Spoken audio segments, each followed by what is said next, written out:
We're going to bring in Hogan Gidley. He's the White House Deputy Press Secretary, joining us via the phone. Hogan, are you there? Hey, how's it going? Hi. Hi, Hogan. Doing well. So, Hogan, thanks so much for the time. I really appreciate it, y'all. Yeah, thank you for coming on. So, Hogan, this is a very eventful week for the White House. One of the hottest topics this year has been immigration. And this week, President Trump said that he wanted to end birthright citizenship. But many legal experts are saying that the 14th Amendment prevents executive orders from stopping the birthright citizenship. Why is this announcement so important at this current time? What is it an agenda or a purpose behind the timing of this announcement? Well, it's because we're facing a crisis in this country. The caravan, now another one, is headed this way, coming into our country with the stated goal of coming in here illegally.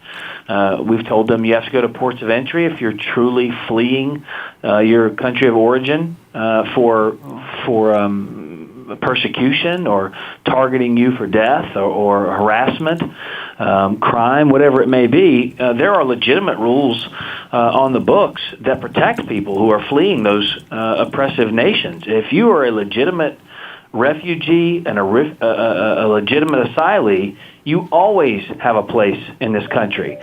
But the rules aren't set up to allow people into this country just because of the economic conditions in your home country. That's not the type of rule that's set up under the asylee or refugee law. You can try to apply for citizenship, of course, and to pretend as though we're anything less than the most generous country in the world on the face of the planet as it relates to immigration is just disingenuous and untrue. Well, and Hogan, I know that the White House 1.1 million people a year for green cards. So it's ridiculous to say we're not generous to other countries. And Hogan, I've heard statements from the White House talking about how most countries, including in Europe, they don't allow for birthright citizenship. So we're more the exception than the rule.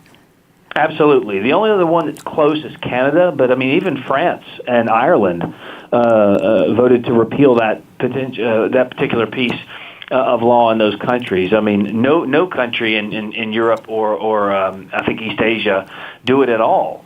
No form of it whatsoever. So, look. People on the left always say we should be more like Europe. We should do things more like Europe. And we say, okay, let's have immigration laws more like Europe. And they go, no. We don't like that part of it. We just want, socialism. That's the part we really like. So you can't pick and choose. It's not a buffet. But the fact remains, let's take a quick step back, if I may, and let's talk about how we got here. This is 4 decades of failed immigration policy in the United States. This president gets in office and 2 Octobers ago basically gives a 70-point plan and says, here, jump on board. We have to get this thing fixed. Here's everything I want to accomplish. Democrats said, no way. We're not going to touch it. It's too much. So the president said, fine. Remember in January of this year, I'll drill it down to 4 main points. So he came to the 4 pillars with the border wall and ending chain migration, the visa lottery, closing loopholes. They said no. In fact, Democrats shut down the government over it. They chose to stand with hundreds of thousands of people who come to this country illegally and unlawfully, as opposed to hundreds of millions of American citizens. That's unacceptable. We have to protect our communities first. And we have no idea why these people are coming here. But aren't most of the illegal immigrants still in this country overstaying their visas, i.e. they came here via the airport or they came in legally and now they've overstayed? Isn't that the bigger problem than the border? Numerically? Look, that's what I'm saying. It's 40 years of failed policy, and we don't have the wherewithal as a nation, the fortitude, if you will, to stand up and say, okay, you've overstayed your visa, it's time to go home. That's what's been going on. Barack Obama turned a blind eye to it. Presidents in the past on both sides of the aisle have turned a blind eye to it. This is one of those instances, again, where Donald Trump comes into the office and the D.C. establishment says, listen, this is the way it is. I'm sorry, you can't change it. He comes in and says, no, I'm going to do things differently. He's done it on taxes, the tax rate. He did it on ISIS. He's done it on trade deals. And this is no different. He says, we've got to fix this, and we've got to fix it now. So he's come in, he's trying to get things done, but Democrats won't even come to the table to have an honest and open discussion about it. They want to use it as a political issue, and they continue to play politics with people's lives, and it's disgusting. So, Hogan, wouldn't you say that the greater picture on the other side would be that we are a country of immigrants, and so to have these individuals who are in this country now isn't it a better way and a better path to citizenship than sending them back to where they come from? As an African American man, my ancestors were sent over here and they came over.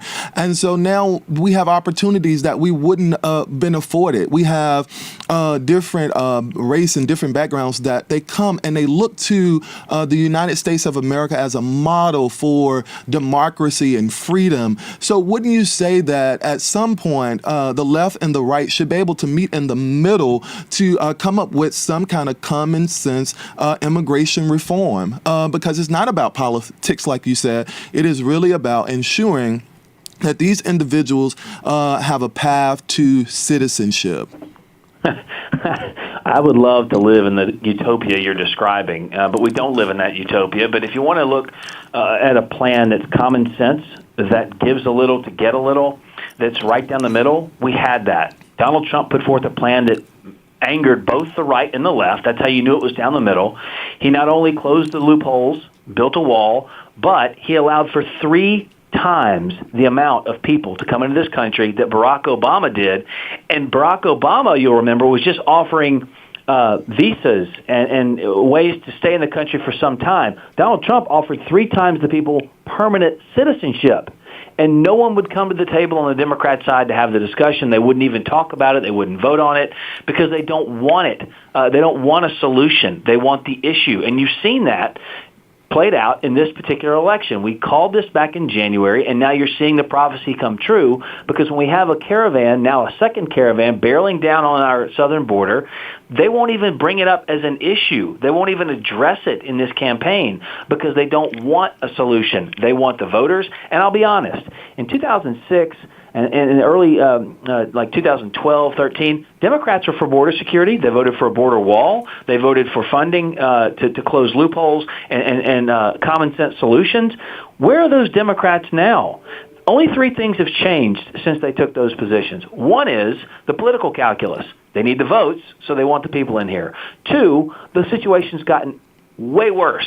Whatever we saw 10 years ago is way worse now. And 3, and this is the big one, Donald Trump's president. That's the only difference. They used to be for border security. Now they're for open borders. I mean, the head of the party is walking around in a T-shirt that says, I want open borders. They want us. They don't care if criminals come into this country, MS-13 gang members who come in with some of these folks. Now, look, some of the people who come to this country are legitimately fleeing oppression. Some of the people who come to this country are good people. They want to work hard. They want to assimilate. They want to be part of America. But there are people in this group that aren't. There are hundreds of them right now have been documented as being Hogan, criminals that have already been convicted in this country. Hogan, I want to ask you about, as I mentioned earlier on the show, I think Trump won on immigration was the signature issue that people want solutions. So my question is, on the Republican side, we saw Paul Ryan and the president basically butting heads very publicly. What's the White House's approach to working with Republicans in Congress to make sure that there's more of a unified front? Because it seemed that Paul Ryan, and I've done some projects with his office and with him, so I'm a Paul Ryan fan. I'm also a fan of the president. I feel like I want to be like Switzerland, not in a socialist sense, but in like a neutral sense. Like, I'd like to see Republicans working together to be more unified on immigration. Absolutely, and the president reached out to our side, tried to unify the Republicans. Right now, this is a Democrat-caused crisis because they won't even come to have a conversation. And Paul Ryan's comments the other day, you saw how the president addressed those head on. Paul Ryan stepping down, he's not going to be in Congress anymore. So while his opinion is noted and a lot of people respect it and want to hear it, it's not going to have any bearing really on the outcome because he doesn't have a vote. He's not going to have a vote anymore. He's stepping out. So the president is still the president of all the people. He wants to protect our communities. He wants to protect our people. This is one of the issues that he won on, as you just mentioned. He ran on and won on it, and now it's time to execute on it. He's had a record-setting accomplishments and record-setting time on various issues. This is one of those where he believes he can get some bipartisan support because the very people who are calling him all the nasty, negative, ridiculous names now had the same exact positions just a few years ago. So there is an appetite out there for the country, and I do want to touch polling for just a moment on this issue. This isn't like a 50-50 split here.